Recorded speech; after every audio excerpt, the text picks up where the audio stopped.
Welcome to All About Agatha, the podcast dedicated to reading and ranking every single mystery novel written by the Queen of Crime, Dame Agatha Christie.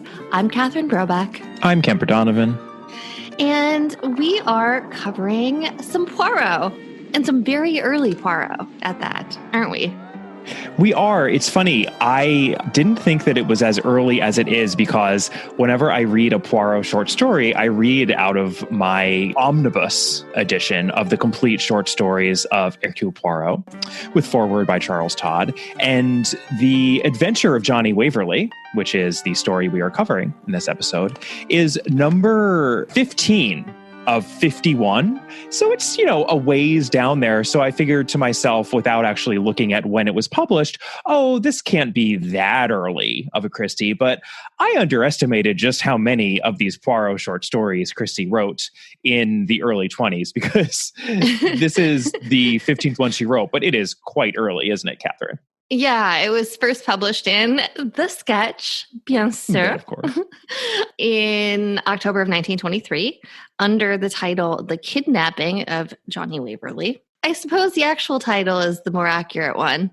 Yeah, a kidnapping is more specific, isn't it? But yes, it is. Perhaps The Adventure of Johnnie Waverly is a little more hopeful. Correct. And so it appears in book form in Three Blind Mice and Other Stories in the U.S. in 1950, and then in Poirot's early cases in both the U.K. and the U.S. in September of 1974.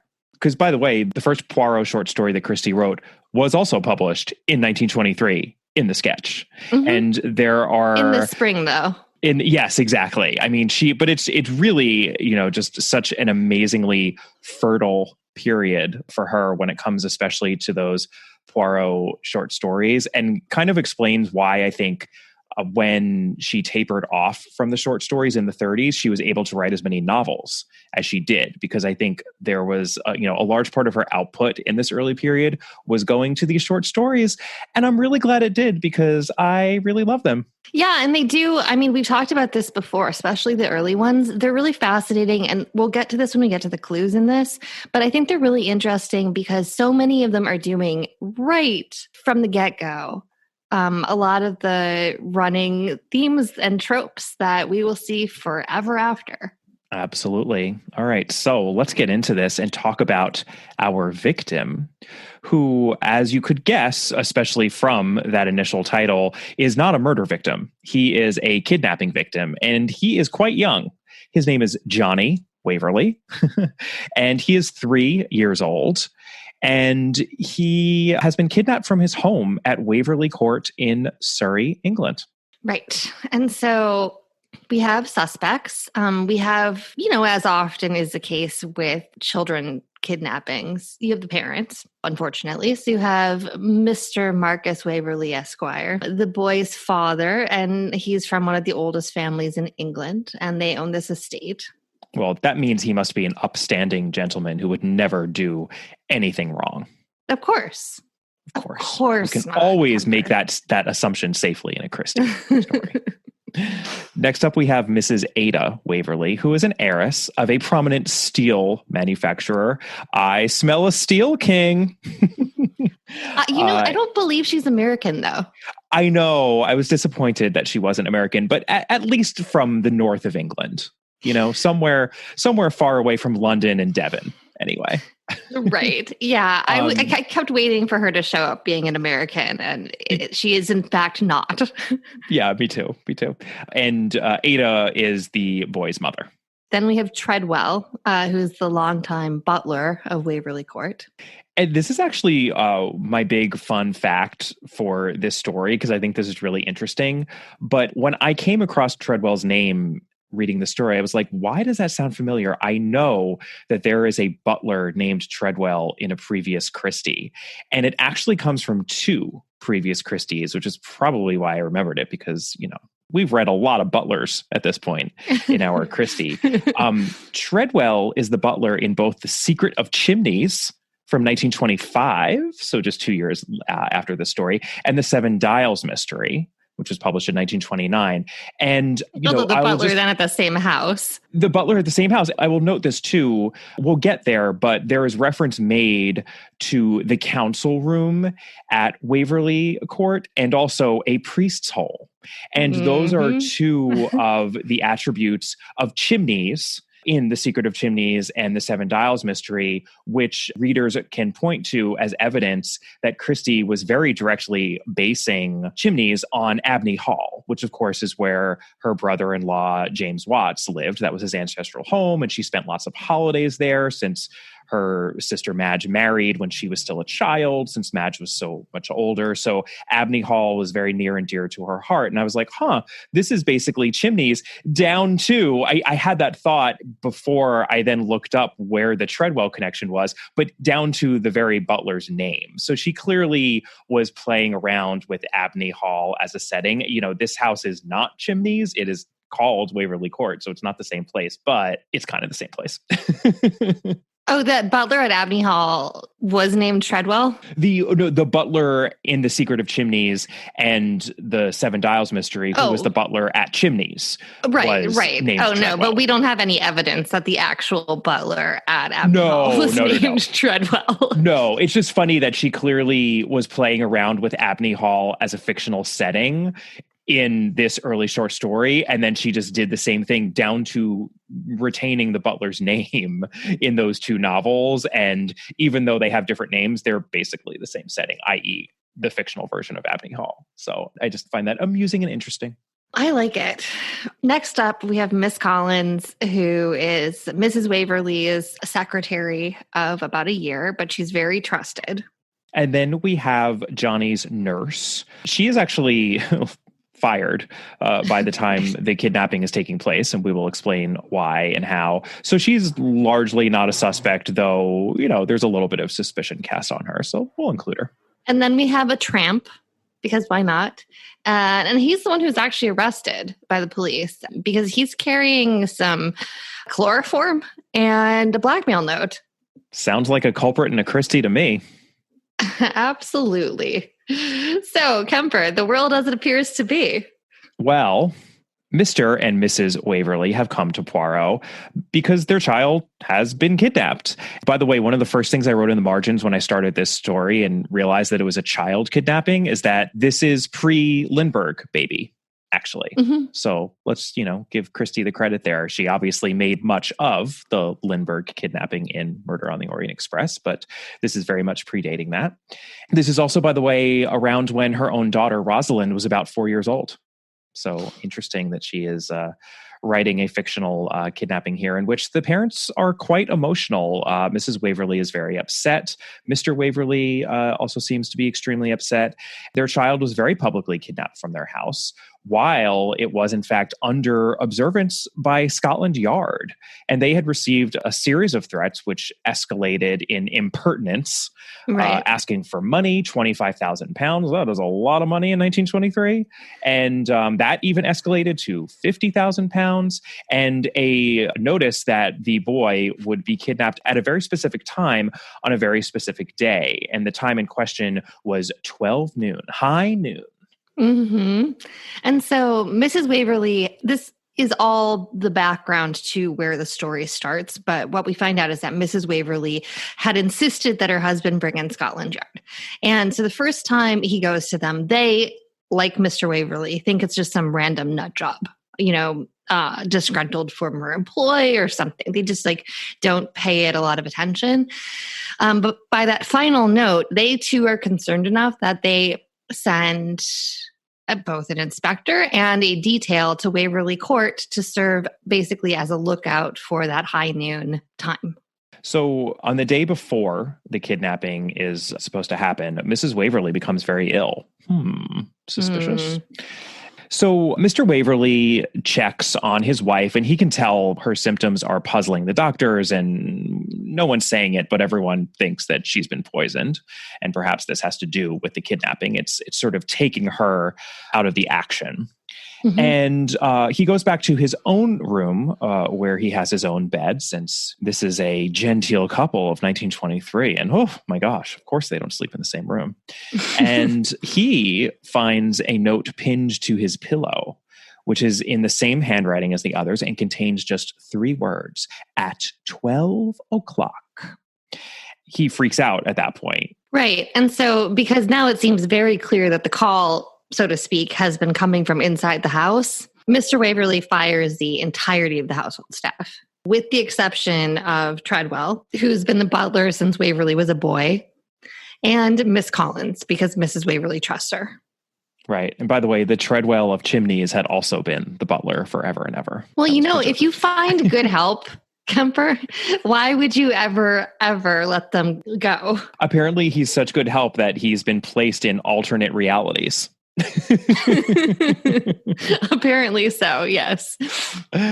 So on the appointed day, our Inspector d'Histoire, who is Inspector McNeil of Scotland Yard, he arrives at the house along with a contingent of policemen patrolling the property. And when the clock strikes 12 in the council room, they have a grandfather clock there, and Abney Hall really did have a room that was called the council room. It figures very prominently into the plot of The Secret of Chimneys, if I remember correctly. When this clock strikes 12, there's a commotion outside. And Mr. Waverly and the inspector stupidly rush outside. They do not take Johnnie with them, who has been with them, to see what's going on. And the police have caught a tramp. This is our aforementioned tramp who makes such a perfect suspect because he has a note. He has chloroform on him. He says that he was essentially just paid to deliver this package. He didn't even know what he was delivering, but he's arrested. No one seems to believe him. And you probably see where this is going. Upon returning to that room, Johnnie is gone. There's no sign of him. Instead, the police see a gray car roaring off with a man and a flaxen-haired child next to him, and everyone assumes that's Johnnie, since Johnnie has blonde curls himself, as every adorable child ought, I suppose, especially in 1920s England on lavish country estates. And they just wear little short pants and suck on lollipops and little sailor pants. Yeah, little sailor pants. The American version is Bonnie Blue Butler. Oh, for sure. For sure. Right. I mean, yeah, for sure, Bonnie Blue. But if we're allowed to casually reference Gone with the Wind anymore, I'm not sure if that's a kosher casual reference. I just always think of that. I'm like, don't get the pony. Don't get the pony. And then let the girl say something like, Daddy, look at me. It's not going to end well, folks. Not going to end well. Spoiler, Catherine. Spoiler. Sorry. So they follow in pursuit of that car, of course, but they do not find that car. The car gets away. So additionally, the tramp tries to point the finger at Treadwell, saying that he was the man who paid him, except without a mustache. And the police are basically like, no. He's been in the house the whole time. And equally odd, once all this has started to happen, the village clocks start chiming noon, which means that the grandfather clock in the house particularly has been pushed forward by 10 minutes. Yeah, this is one of those timing obfuscations in Christie that simply could not take place today due to, the fact that we all have at least one device on our bodies at all times that tells us, the atomic time. I know. I mean, I have thought about, I suppose the only case would be if you went someplace without cell phone reception. You know what? There will be a contemporary mystery that features that kind of an obfuscation convincingly. It'll happen. I don't think it's happened yet that I can think of off the top of my head. But yes, I suppose if you go someplace without anything digital, you might be able to pull it off. Like a very self-consciously twee sort of hipstery hotel where everyone has to turn off their cell phones and, there's only one ostentatious grandfather clock. I'm not trying to offer up free suggestions to people, but Kemper, are you familiar with those digital detox retreats where you get charged a large amount of money to go to a campground north of San Francisco, and you have to put aside all your electronics and you're only given a pad of paper and a pencil, and it's basically like summer camp. I remember I was going to go on a youth retreat in high school, but one of the prerequisites was having to leave your watch because we didn't have phones. That's how long ago this was. You couldn't have your watch on you. And I remember feeling so controlled by that it was a non-starter for me. I was like, nope, can't do it. Not going. I don't want to be rendered by whatever cult this is. Well, I do try to vaguely remember. I mean, I'm sure I had a watch too, but I'm trying to remember. I think that at summer camp, they just like rang out a bell or like a speaker message for you to like switch what you were doing. Oh, yeah. I mean, it was a lot easier back in the day to mess with people's sense of time. Interesting. Yeah, somebody should. I know somebody should write a digital detox retreat murder, and call it exactly that. Yes, exactly. Digital detox retreat murder by Catherine Brobeck. I know. Many publishers are listening.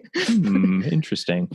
So all of this is told in retrospect. Like now we are brought up to the present. By the way, I mean which is so typical for these early Poirot stories, and is completely changed in the Suchet adaptation, of course, which is much more dynamic and action oriented.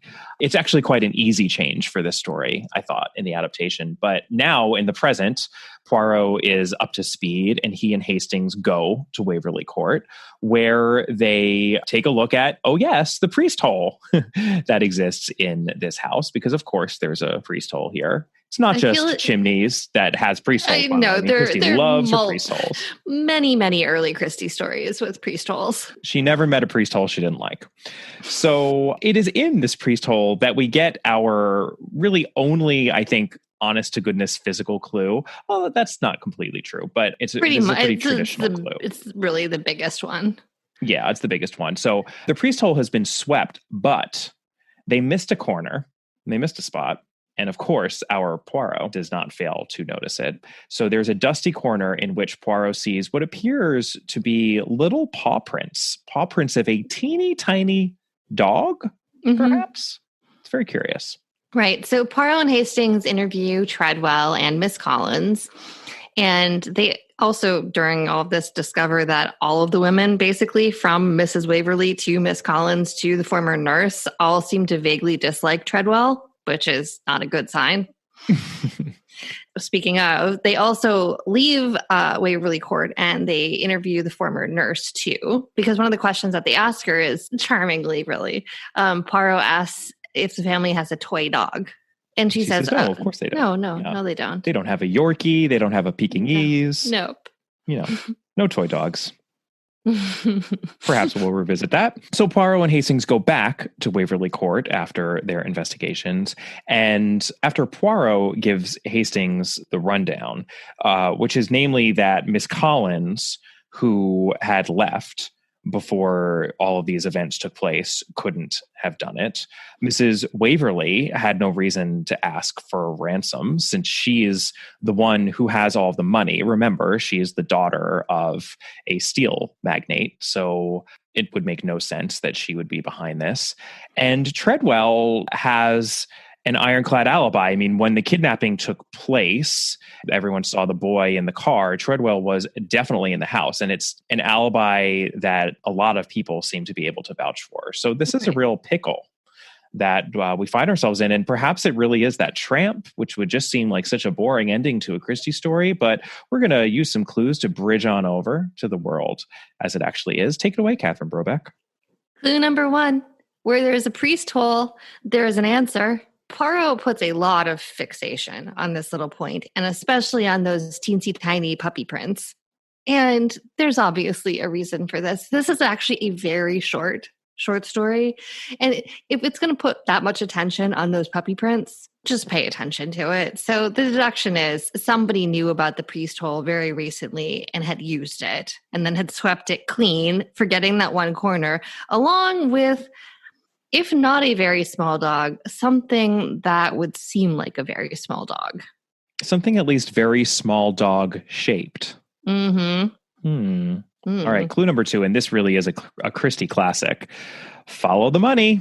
Money is always so often the motivating factor here in a Christie. It so often does come down to lucre, which is very true to life.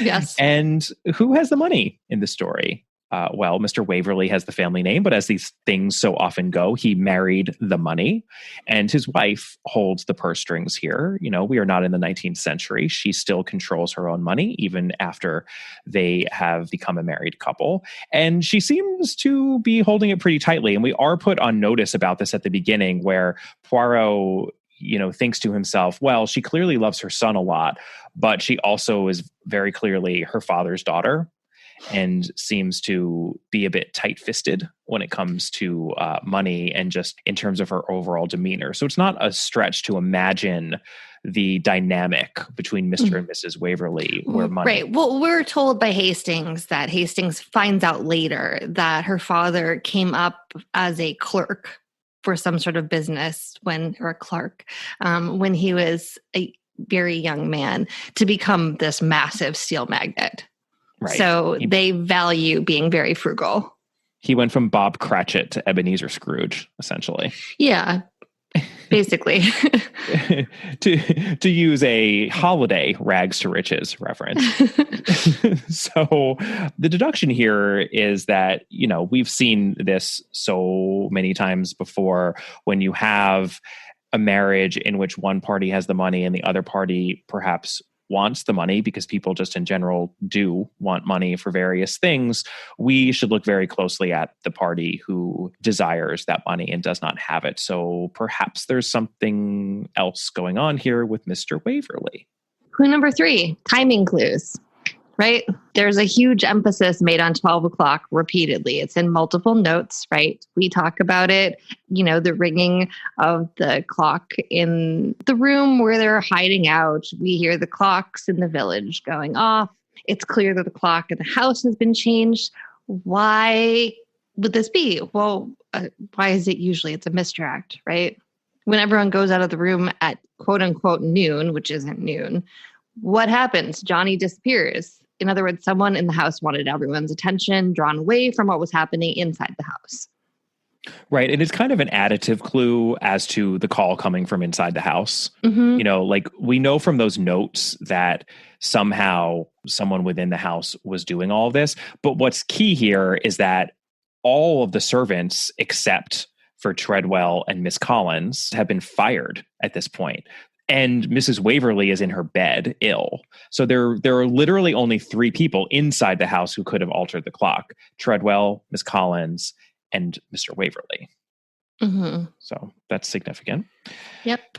And then our last clue really comes down to physical appearance. You could call it a quasi costuming clue. It's just never to assume anything where physical appearance is concerned, especially when we can't get a good look at someone, either because of bad lighting or perhaps just distance.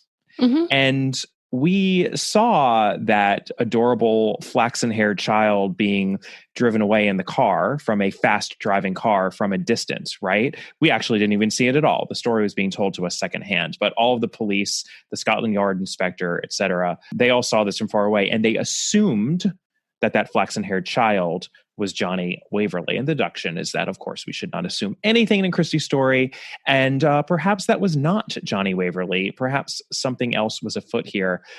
Catherine Brobeck, what is happening? Take us to our resolution, please. So Poirot and Hastings head back to Waverly Court. And Poirot hands Mr. Waverly a piece of paper. He says, you know, it will have the address for his son's location. And it's blank. It's a blank piece of paper. And Poirot says to Mr. Waverly that he has 24 hours to fill it in himself, which is actually like, I kind of like this as like the kicker to this story. It's just like so Poirot just looking at this man and being like, nah, got you. Oh, yeah. I mean, it's Poirot brings on the drama, and this is a very snarky. I know. So snarky. I really like it.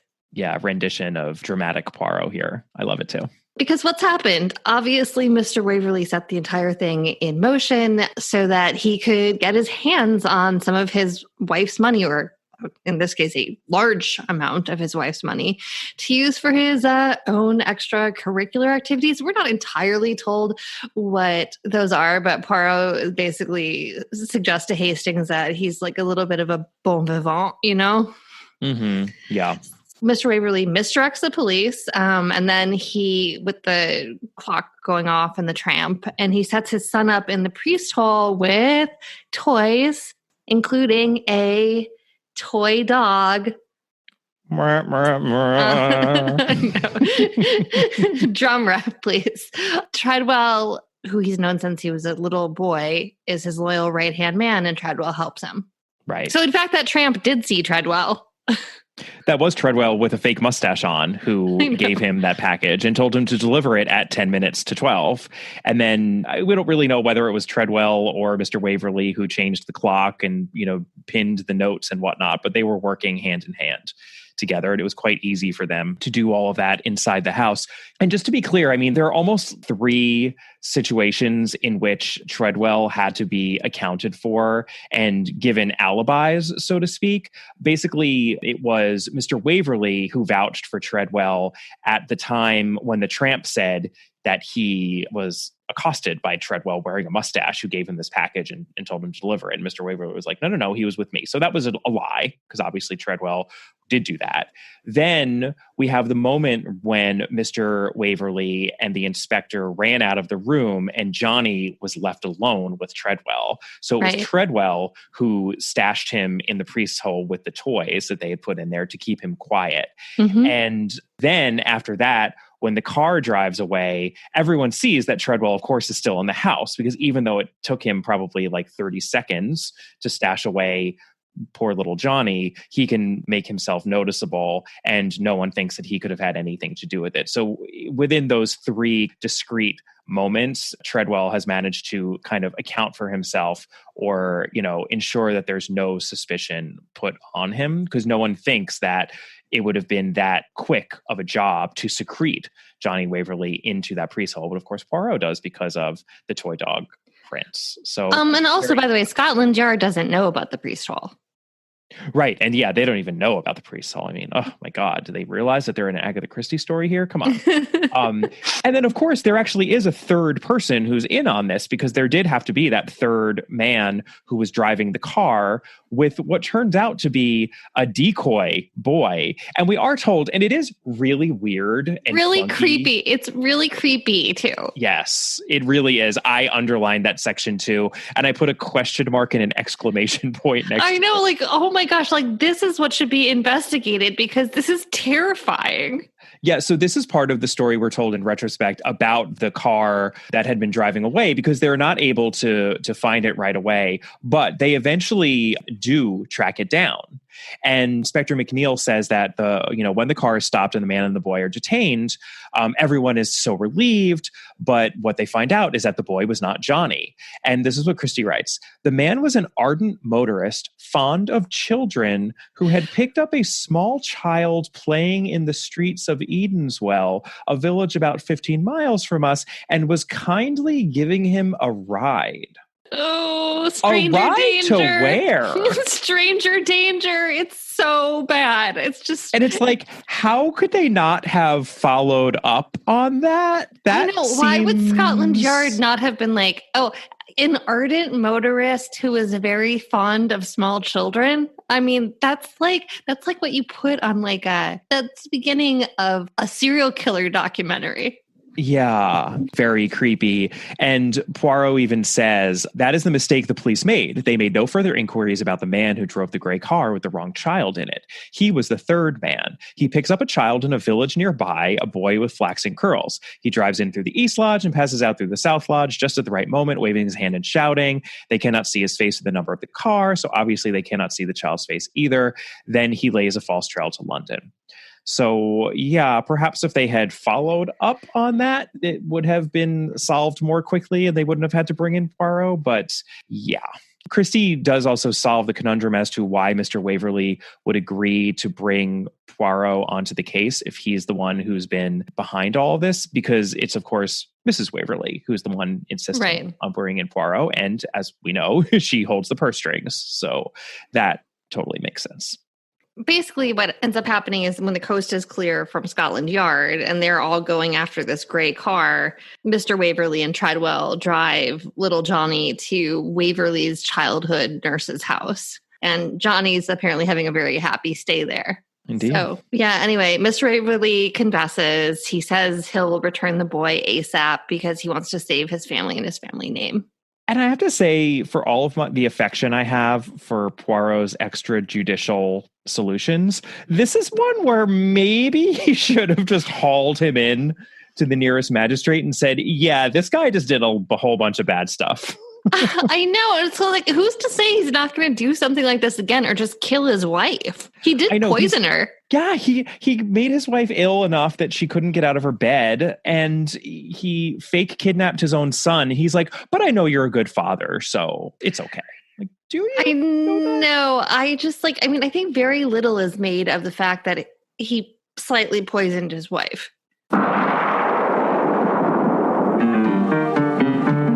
Don't touch that dial. We'll be back in a moment with the rest of our episode. We just wanted to take a moment to ask you, our dear listeners, for a favor. If you haven't already done so, we would very much appreciate it if you take a moment to, give us a rating or a review wherever you're listening to this podcast. It really helps the podcast out because ratings and reviews make it much easier for other Christie fans such as yourselves to find our podcast. And the more ratings and reviews we get, the more people we can reach. It should take you a matter of seconds, and lucky you, we're going to provide you with those seconds right now, so go to it.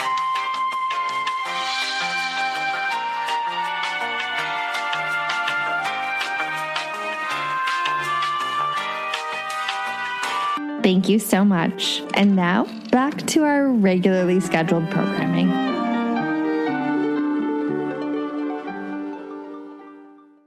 Well, that is the end of the Christie short story, which is pretty short. There are shorter ones, but this is definitely one of the simpler stories, and very simply told too, because so much of it is told in summation, in retrospect, in the first couple of pages. So it's certainly one of her more slight short stories. Interestingly, transitioning over into the Suchet adaptation, which is very delightful. This is the third episode of the first season. So it aired on the 22nd of January, 1989, over 32 years ago. Very exciting. And though this was the third episode that aired, we learn in David Suchet's Poirot and Me that it was the second episode they shot exactly 2 weeks after our first. And even more fascinatingly, as I learned in Mark Aldridge's new book, Agatha Christie's Poirot, the greatest detective in the world, which really does have so much good information, especially as to Poirot short stories, that I can say with authority, I cannot find anywhere else. Like, this book just came out, but it has already been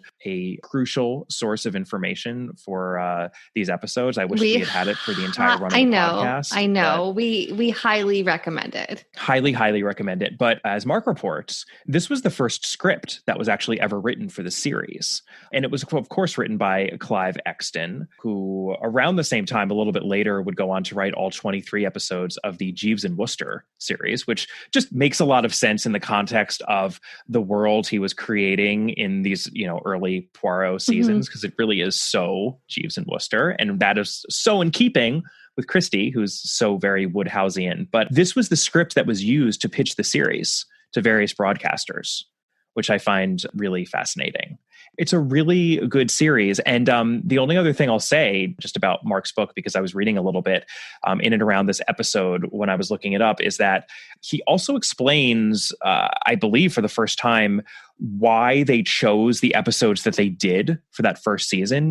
They had to pick 10 short stories. And what's really, really fascinating about it is that the estate specifically did not want to use any of the Poirot Investigates short stories in the first season. And I never even realized that until I read it, but it's true that none of those early Poirots that were collected into Poirot Investigates are used because they kind of wanted to have them in reserve. I think they were feeling a little tentative about the whole thing. Right. They were like, well, let's not burn those right away because those are, they tend to be very good.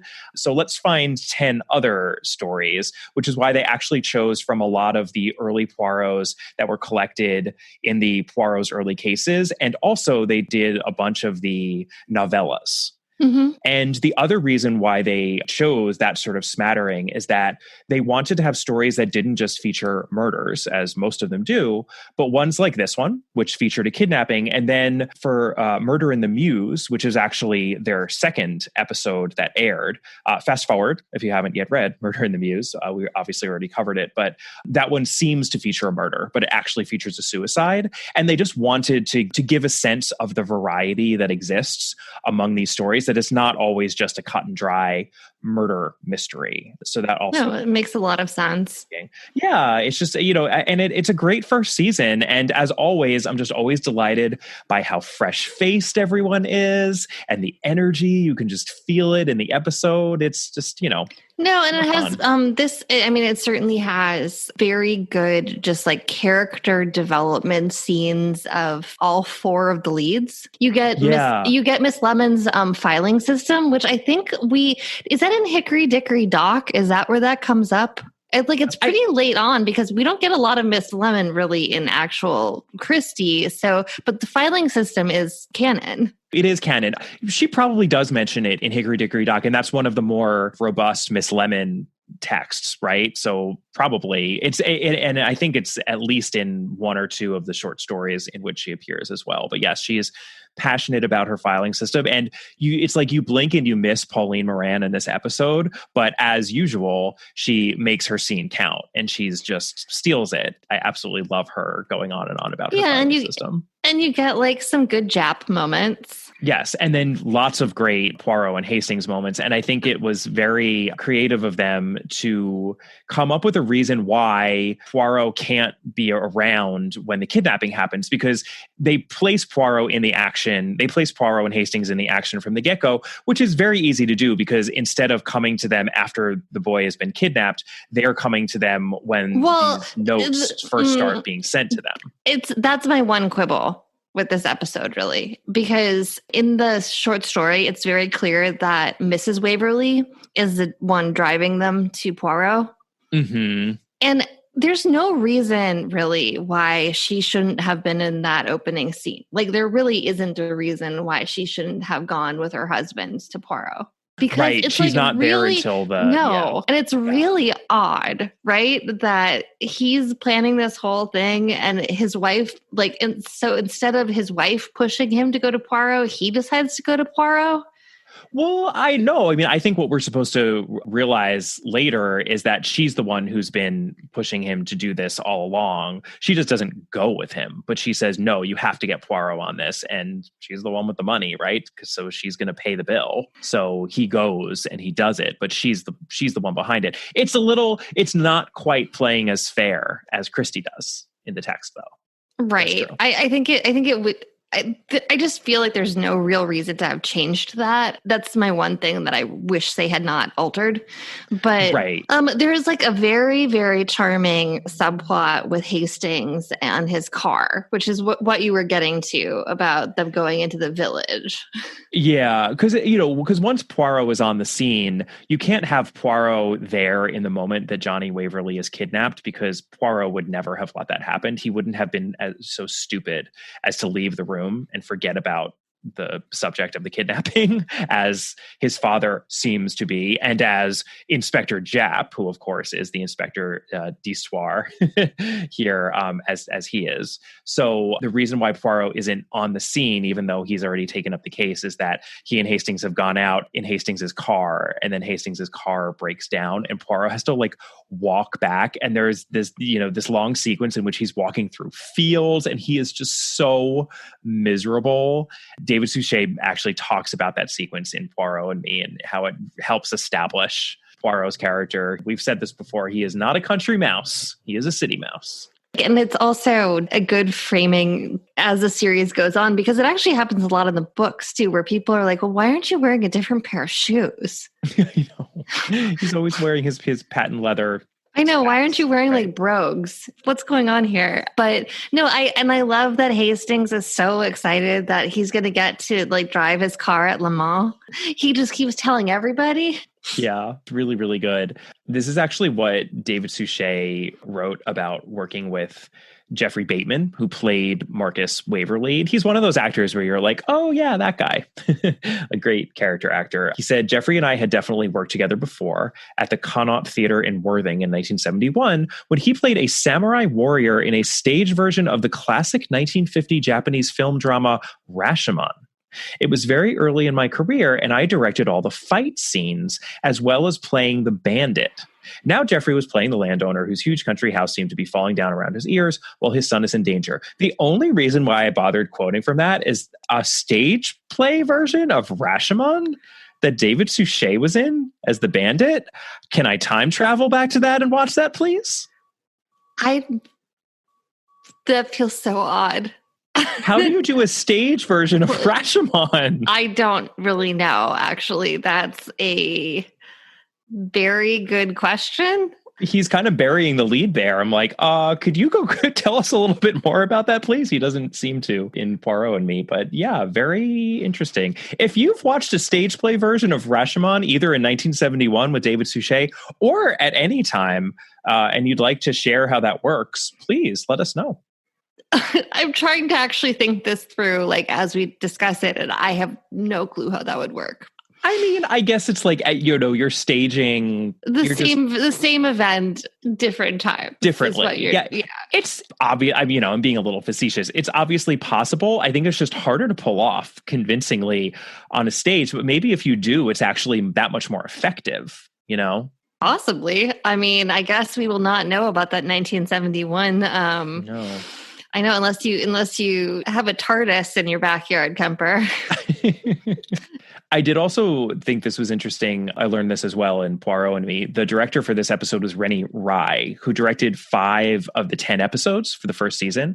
And what they did was to alternate between Ed Bennett, who directed the pilot, and then 4 other episodes for the first season, and Rennie Rye for the duration of this whole first season, so that one director could be shooting while the other one was in post on what he had just directed. And that allowed them to produce all 10 episodes within the 20 weeks that London Weekend Television allocated for them, because London Weekend Television actually had them on such a tight schedule that when they transmitted the series in January 1989, it was barely 3 weeks after they had finished shooting, which is real close. Obviously, it's 3 weeks after they had finished shooting probably the last episode in the series, or one of the last ones. It's not like they finished shooting the pilot and then the pilot was airing. So it wasn't that close, but like that is very tight, especially for, the first season of a show that's establishing its own kind of look and feel as a period show, and this big Agatha Christie project. They just they were biting off a lot, and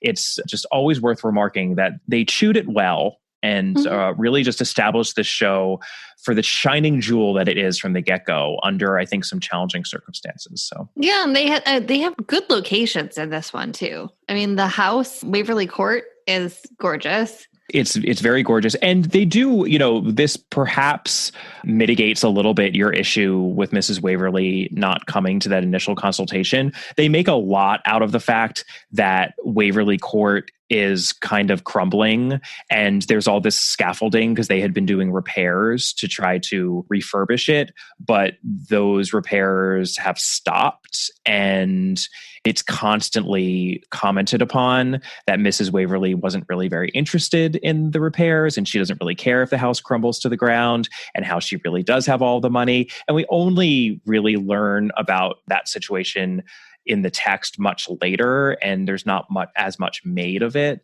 So we do get that. They play very fair with that. There's some weird stuff going on with food in the house too. And the dinner is small, which doesn't really raise an eyebrow for Poirot, because he's like, oh, well, it's a typical British dinner, i.e. garbage. But the breakfast is when Poirot's like, hold the phone. I can do a bad English dinner, but isn't English breakfast supposed to be, he's basically like, where are my baked beans? I was promised a big steaming vat of baked beans in sugar, which is what I personally do always look for as well when I am staying anywhere in the United Kingdom. Like, I want my baked beans on toast, because that is what I signed up for when I came here. And he does not get them. I think all they have is some kedgeree. Yeah, that also is partially why they end up in town, or the primary reason why they later end up in town. Right, for a proper English breakfast, including beer. I know. Poirot's like, beer, and Hastings is like, yeah. He's like, yes, this is exactly. Let's get wasted. Day drinking. I know. Beer for breakfast is interesting. Oh, and there's the charming runner with the toy car, too. Yes, the little boy has a toy car because he, too, has a childish interest in cars, just like Hastings. Yeah, other than my quibble with the setup of it. Yeah, well, because what's interesting is that they do actually change the mechanics of the mystery a bit, which was, quite daring for them to do in the first script that was ever written, I think. But it really works because in this version, the priest's hole is really a priest's tunnel. In Christie's version, it's just a recess in which the boy can be secreted until he can be whisked away. But in this version, there's a tunnel that leads to the outside. So Treadwell is able to lead the boy through the tunnel and actually exit the house unobserved with him, at which point he hands the boy over to Miss Withers, who is the nurse of the boy. And she, gets fired in a sort of very performative way. She's very upset. This is noted earlier in the episode.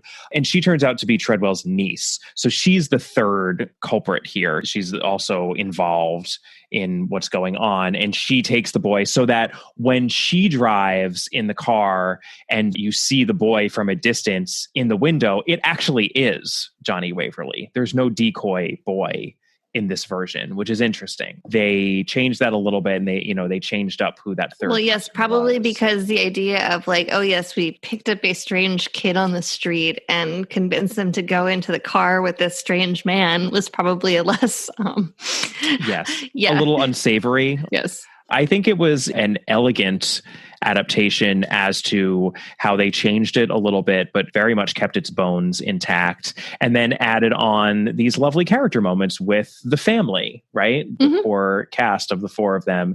I can totally see why this script was a good calling card, and I think it makes a fantastic third episode of that lovely first season/series, and just a big fan. Yeah, it's an enjoyable, quick read and very enjoyable episode.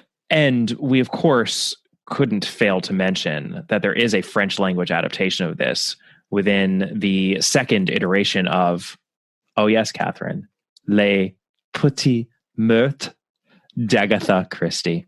I'll always appreciate you, Kemper, no matter what you do. I really wanted to end the episode just on my superb French for you. I thought that was a fitting way to just go out on a real high note. Dear listeners, it's like every day is Valentine's Day here with us.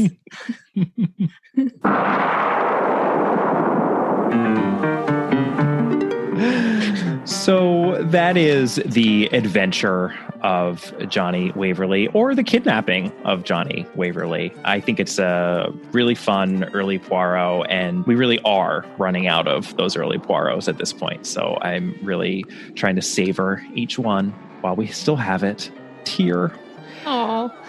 We will be covering a Miss Marple novel next. That is At Bertram's Hotel. Very exciting for our second in the back-to-back Miss Marples that we have here late in Christie's career. In the meantime, we would love to hear from you, of course, about, maybe a stage play you've seen of Rashomon. We're curious. Let us know. You can email us at allaboutthedame@gmail.com. If you would like more content from us, you could always go over to our Patreon site. We're at www.patreon.com/allaboutagatha. We are on Twitter at allaboutthedame. Catherine is on Twitter at robcat. Our Instagram handle is at allaboutagatha. And please take a moment to rate and review us if you haven't already done so. And we'll see you next time. Bye. Bye.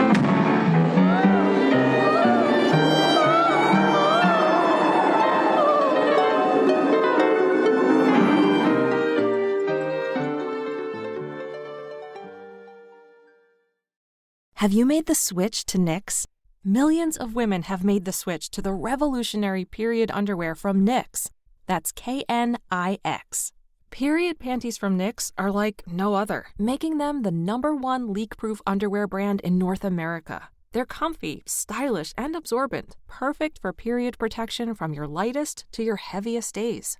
They look, feel, and machine wash just like regular underwear, but feature incognito protection that has you covered. You can shop sizes from extra small to 4XL. Choose from all kinds of colors, prints, and different styles, from bikinis to boy shorts, thongs to high-rise. You've got to try Knix. See why millions are ditching disposable, wasteful period products and have switched to Knix. Go to knix.com and get 15% off with promo code TRY15. That's knix.com, promo code TRY15 for 15% off life-changing period underwear. That's knix.com.